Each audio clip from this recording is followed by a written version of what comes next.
Making your own unique parts like headlight brackets really does draw people's attention when they first see a custom motorcycle, so it's worth putting the time in to do. So while I'm sharing my journey on how to make a set, think about all the different versions that you could come up with and you could make for yourself.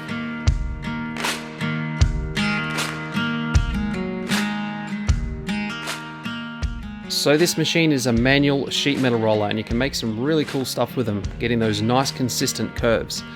This is probably a small to medium sized one, perfect for a garage. I'll leave a link in the description if you want to go and check them out.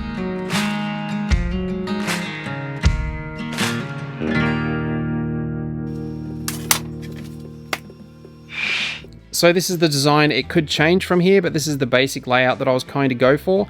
The forks are all drawn up with the right angle and everything, and how I got that angle was pretty much, I got a digital angle finder like this, and I pretty much put it on the right angle that I needed on the forks themselves, and then I brought it over to the bit of paper and pretty much got it to the exact angle that I needed from those forks, knowing that the bottom of this page would be parallel with the ground. The one part that I haven't drawn on here is the clamps that go around to hold all this together. However, I have a pretty cool idea on how I'm going to do that, so stay tuned. So what I'm using for this project is a 316 marine grade stainless steel, and I want to try and create this entire project and have it finished so I don't have to put any paint or any kind of coating on it whatsoever. So these headlight brackets aren't actually for me, they're for a friend of mine. He hasn't actually asked me for them, but I thought I'd share the process on how I'm going to make them in case you want to make some for yourself. And then when they're completed, I'm going to box them up and send them to him.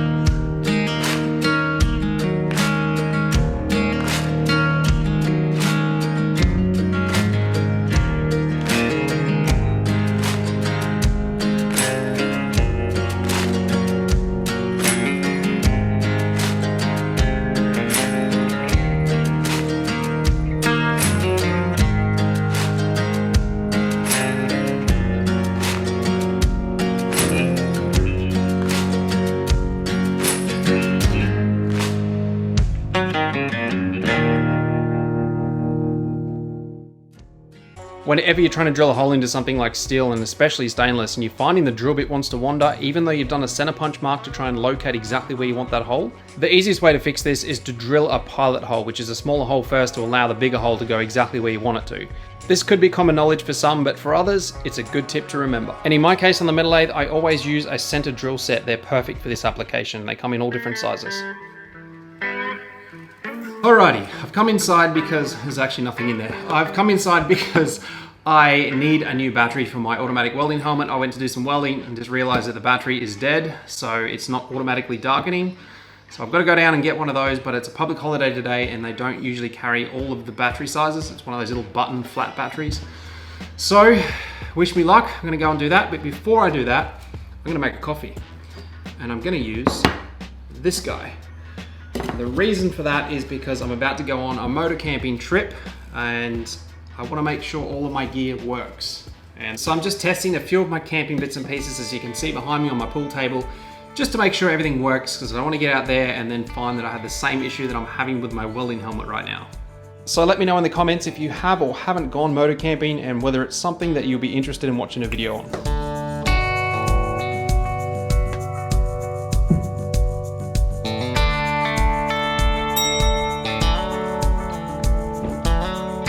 Now back in business, I managed to find the battery I needed at the first shop that I went to.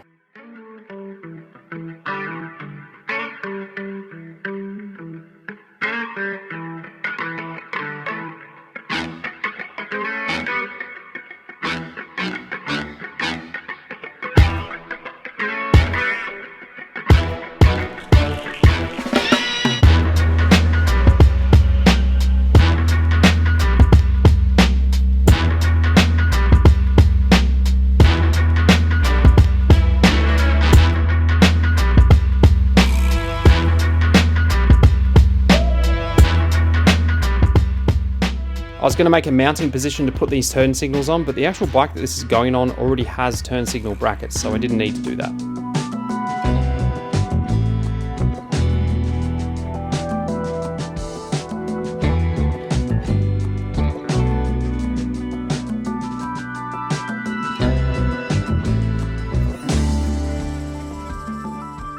So what I'm using here is a high strength engineering plastic called acetal. It's perfect for this application.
So the first set that I made, as you can see, I made the sidewall really thick because I underestimated how strong this material actually was. So I went ahead and made another set with a thinner sidewall, which looks a lot better in my opinion. Still needs to be tidied up and rounded off and things like that, but I think that looks a lot better than that. I've got 2 of the thinner ones and also 2 of the thicker ones, but I'm going to try and machine these down and put them back in the milling machine. The problem is trying to find that center can be quite tedious. So what I've done, machine down the buck that I actually cut these off so that I could get these and put them straight up into the milling machine and find that center point perfectly and just machine off the edges. Because I'm constantly chasing the center point of this rotary table, moving the workpiece from the lathe to the mill, I found the easiest way to find the center point is just to use this stainless disc and just bring it down to the rotary table and it will find the center point perfectly every time.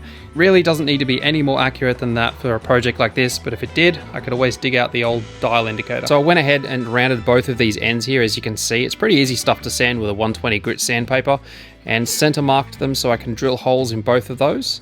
But I really want the bracket to sit back a little bit further in that radius there, so I need to make that radius a little bit smaller.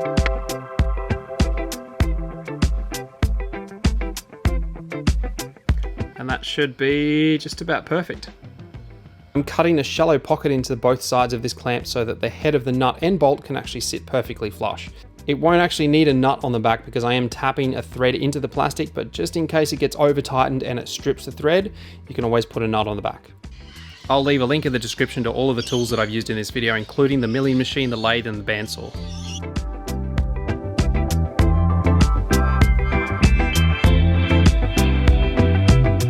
I absolutely love fabricating things and showing you how to do it. However, if you don't have the equipment right now, or you want to save yourself a little bit of time, you can always get yourself a set of these online. I'll leave a link in the description, and they're perfect little clamps. I can't imagine they're going to be the greatest of quality with the coating that's on them, so I'd probably recoat them if you can, but they'll do the job, and they look pretty smart when they're on. For anyone who doesn't know, this bike is a CB400, belongs to a friend of mine, Crystal, and she is actually wanting to work on this bike, but she's been super busy, so we haven't really had a chance to do too much on it. I'm just temporarily fitting the brackets to this bike because it's pretty much the same dimensions as the bike that it's actually going on. This is a CB400, and the bike that it's going on is a CB350 or 360, I believe. So I managed to do what I set out to do, which was making a set of brackets for my friend without having the need of any kind of paint or coating to put on them.